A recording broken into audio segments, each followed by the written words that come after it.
बताइए। नमस्कार, मैं ओम शंकर पूर्वी दिल्ली से लोकसभा प्रत्याशी हूं और मेरा चुनाव चिन्ह है ऑटो रिक्शा। मैं इंडिपेंडेंट हूं, निर्दलीय लड़ रहा हूं। सबसे बड़ा दिल्ली का जो मुद्दा लेकर मैं चला हूं वो ये है कि मोदी गवर्नमेंट और केजरीवाल गवर्नमेंट, इन दोनों लोग आपसी झगड़े में तू में एक दूसरे को कहा सुनी चक्कर में हमारे पूरे दिल्ली का विकास रुक गया है। कोई डेवलपमेंट नहीं हो रहा है, किसी का कोई भी डेवलपमेंट। अब सपोज जैसा हम कुछ चीज़ों के लेके चलते हैं, दिल्ली में रोज़ जनसंख्या वृद्धि हो रही है मगर हॉस्पिटल्स की संख्या नहीं बढ़ रही है। लंबी लंबी लाइनें लगी हुई हैं, ओपीडी में लंबी लंबी लाइनें लगी हैं। तो क्यों नहीं हम ओपीडी को 24 आवर्स कर सकते हैं, 24x7 करें।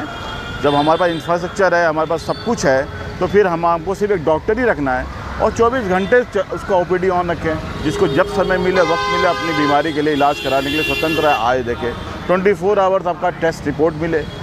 पूरे दिल्ली में क्राइम इतना ज़्यादा हो गया है, इतना ज़्यादा क्राइम, मतलब मेरे आंखों के सामने से ऑटो में से महिलाओं बच्चियों का पर्स झपट लिया जा रहा है, स्नैचिंग हो रही है।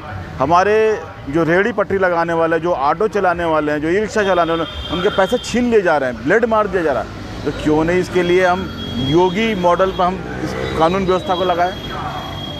इन दोनों लोगों के झगड़े के चक्कर में हमारे जितने भी स्कूल कॉलेजेस हैं उनका डेवलपमेंट रुक गया है। कुछ स्कूलों को इन्होंने अच्छा दिखा दिया है, बाकी सारे स्कूलों के अंदर स्थिति बहुत ही गड़बड़ चल रहा है। तो ये बड़ी प्रमुख मुद्दे हैं। उसके बाद हमारे जो ऑटो रिक्शा चालक हैं, इनके ऊपर जो ये बड़ी बड़ी कंपनियां लाकर ओला, उबर, रैपिडो, ये जो लाकर इन्होंने बैठा दिया है, इससे इनके पेट पे लात पड़ रही है। इनके किस्तें इतनी बढ़ गई हैं, ये इनकी स्थिति ये आ गई है कि ऑटो रिक्शा को बेचकर अब रेहड़ी पटरी पे काम करें या मजदूरी करें।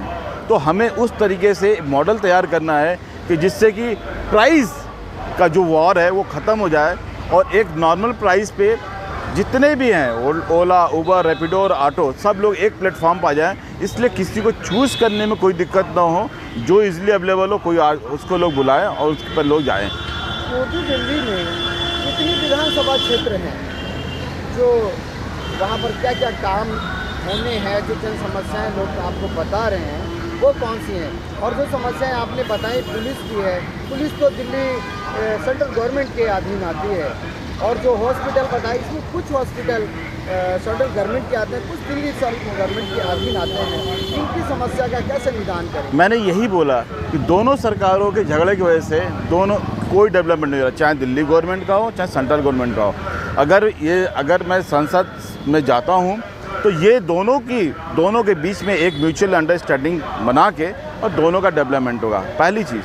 दूसरी चीज़ आपने पूछा कि जितने विधानसभा में प्रॉब्लम क्या है, सबसे ज़्यादा दिक्कत क्या है। प्रॉब्लम सबसे ज़्यादा दिक्कत ये आ रही है, अब छोटी छोटी बातों को मैं बड़ी लेके चल रहा हूँ, बहुत बड़े बड़े बातों को, मुद्दों को तो सारे दल लेके चल रहे हैं। हम एक आम आदमी, एक जन सामान्य की समस्या को लेकर चल रहा हूँ। अब उसमें जैसे अब ये मार्केट है पूरा, इस मार्केट में अगर आपको अभी कहीं टॉयलेट जाना है, आप कहाँ जाएंगे? कोई व्यवस्था नहीं है।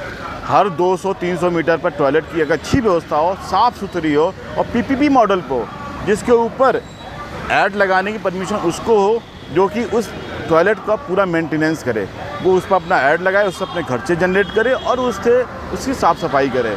हिंदू हो, मुसलमान हो, कोई भी धर्म हो, टॉयलेट जाता है उसको पानी की ज़रूरत पड़ती है, बिना पानी के शुद्धिकरण नहीं होता है। वो बहुत बड़ी समस्या है, महिलाओं के लिए समस्या है। मार्केट में महिलाएं जाती हैं, उनके पास टॉयलेट नहीं है। पूरी की पूरी दिल्ली का जो फुटपाथ है वो कवर हो चुका है, फुटपाथ पैदल चलने के लिए नहीं रह गया है, हर जगह फुटपाथ पर अतिक्रमण है।